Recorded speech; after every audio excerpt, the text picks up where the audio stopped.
Good morning, good afternoon, good evening, and good day to you all. I hope this message finds you truly well and joyful and that you are looking live at your team's stadium and you're ready for a little college football. You see what I did there? Thanks for joining me here on OGI. And Keith Jackson.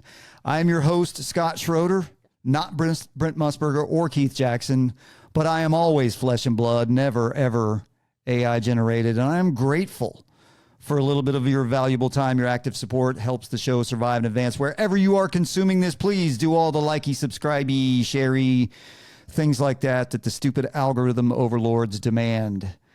And I have to tell you today that I am absolutely, we're going to dig deep into the wordly wise and say rhapsodic. I am rhapsodic to be discussing this topic and to be accompanied by my oldest friend and my newest friend. How about that? This is Terry Kemp and Adam Freeman. These two comprise the broadcast team on H&S Radio for Harrison High School in Kennesaw, Georgia, whose Hoyas are now 2-0 on the young season, I do believe, right? Yes, indeed. And as I saw, let me pull this up here so we can discuss this. I was doing my research like any good broadcaster will, and I pulled this up and I saw, hey, right on, man, they're 2-0. And then I saw this Wheeler game last week, which must have been a bit of a nail-biter barn burner, huh? Let's talk about what we came here to talk about with my great football minds that have joined me here. To me, college football, what makes college football a completely separate and much better entity, in my opinion, from the NFL is, to me, the game is about Saturday and it's as much, if not more, about the things that go on around the game, before and after the game, and around the stadium and around town, as it is about what goes on the field. And there's just something about going in on a Friday afternoon, or if you got an RV on a Thursday or Wednesday, depending on what game it is, right? And camping, hanging out, going to, and if you went to school there, going back to seeing all the old things and seeing how much the campus has changed and going back to your favorite bars and restaurants and things like that, getting together with those friends, hitting those different familiar tailgate groups on Saturday afternoon, and the kids throwing football and the little girls in their little cheerleader outfits and doing whatever your version of the players walk in 2 hours before kickoff and all that kind of stuff is the things. And I guess gathering with 80 or 90 or 100 plus thousand of people that are basically all dressed the same and all pulling for a common cause. And then win or lose, at least it used to be, win or lose afterwards, you kind of go, do the post-game stuff, which is just an extension of what you did in the day leading up and the days leading up to it. And to me, that's what makes college football special and different from the NFL. And I mean, Terry, what does college football mean to you? What's your college football story? Well, my introduction to college football started in 1980. That was the first time I noticed college football when Georgia had the year they had won that national championship. Yeah. I can still name a lot of those guys. So can I. You're right. Yeah. Yeah. Well, we grew up in it. That's right. But, the atmosphere, like you described, I mean, that's pretty well descripted, the tailgating and the food and the people and the pomp and circumstances. And, that's what you grow up with. And, as the weather starts to cool off, everybody brings a football and everybody's throwing it and everybody's sitting around, and that kind of evolved and got more modern. And then you see these literal tailgate wagons and trailers and campers where you open up the side. Now you got the television and people are sitting around watching the pregame show, and it evolved from there. And so that's what I grew up with, in Athens. And I thought that was what tailgating, I thought that was the height of it, the apex, until I went to Oxford, Mississippi. and experienced the Grove. And you want to talk about a different level. Yeah. I mean, That's tier that one tailgating. oh my Lord. I mean, just the food and the tables. I mean, you look like you're in a banquet hall from Game of Thrones.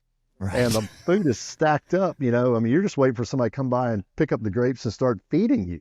That's what it's like. And they're all that way. And so, the one thing I was really most surprised about with the Grove was, all of the girls really competing to see who could dress most like a hooker. Yeah. Outside of that, it was a really cool atmosphere. And then we went into the stadium, bought Hemingway, and Ole Miss pretty much whooped our ass. Really? What year was that? That's been about 6 years ago. It's the last time Georgia went to Ole Miss, and Mm. we left at halftime and headed over to Tunica to go gamble. That So was how bad it was. not ancient history, but pre. Well, that was early Kirby, right? I think it was his first year. Yeah. Was that Um, Fromm? Might have been from. Yeah, I don't know. It was we got drilled. So in that little let's bitty go gamble. stadium. Yeah. Adam, what about you? What's your background? For me, I mean, being a Kentucky fan, not a whole lot to brag about. I mean, growing up, you're a Kentucky basketball fan, and hey, if their football team wins, that's great. But I mean, when I was in college, where I went to college, Lipscomb University, we didn't have a football team, and being in Nashville, Vanderbilt's right there. They don't have a football team either. So, um, so what we would my thing was like we would get like this is how bad, and we know Vanderbilt's bad. They've been bad, but this is how bad they were. They would have like ambassadors or students from Vanderbilt or their athletic department would come to Lipscomb to our student center and hand out stacks of tickets Yeah. just to get people in the game. So we would go to the game, we'd go to the games, the some of the non-conference games. We'd probably go to four or five Vanderbilt games, a year, and I'd always go to the Kentucky game. And back then, that's a toss-up game. I mean, that's a 50-50 game with Yeah. Kentucky and Vanderbilt. Things have changed a bit in Lexington, haven't they?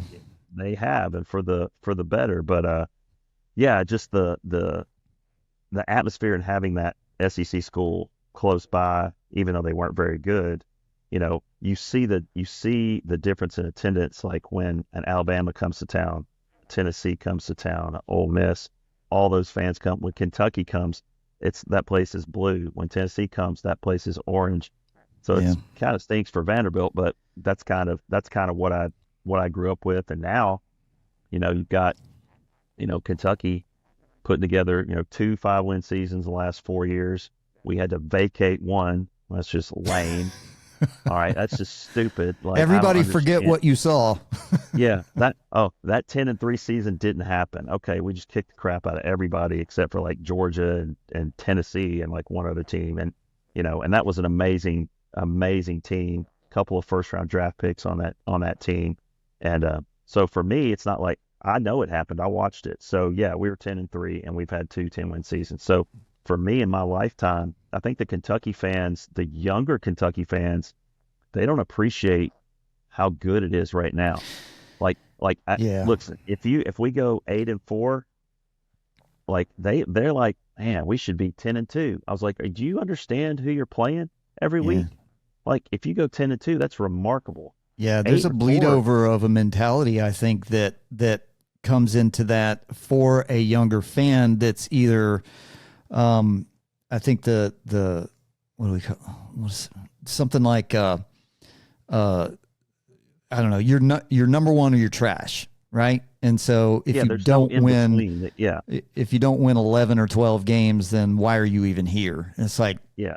you have That's no idea what the how world used to be difficult like, do that you? is. And, Yep. getting, talking about, the new, I don't know if you want to get into the playoff yet, but we'll just talk about that later. But, yeah, like, new Kentucky fans, they don't realize this is the best era of Kentucky football in my lifetime, bar none. Before it was like, we went 7-5. Oh my gosh, that's amazing.